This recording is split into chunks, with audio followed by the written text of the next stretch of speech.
Rendre grâce à Dieu aussi de nous avoir mis à la tête d'un peuple si merveilleux que le peuple sénégalais. Hier seulement, tout le peuple est sorti, procéder au nettoyage et au curage des canaux pour répondre à l'appel du gouvernement, à côté des ministres, du Premier ministre et de l'ensemble de l'administration. C'était justement pour anticiper ça, parce que nous étions informés dès les prévisions d'avant-hivernage que cette année pourrait être une année pluvieuse. Nous savons que quand il pleut, le principal problème, c'est la mobilité en raison des inondations et les dégâts liés aux eaux.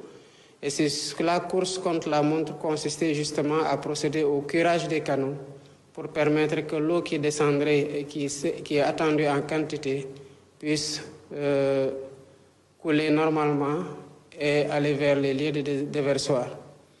Le peuple a répondu massivement. J'ai vu des images qui m'ont véritablement touché et j'ai exprimé hier ma fierté d'avoir ce peuple-là derrière moi. Comme nous l'attendions, les pluies commencent et dès que les pluies commencent aussi, les problèmes liés aux inondations commencent. En 3 mois, évidemment, on ne peut pas réaliser des infrastructures qui empêchent que des inondations puissent en si peu de temps disparaître du pays. Ça, c'est un constat qu'il faut faire. Toutefois, le gouvernement sera aux côtés des populations et il sera diligent.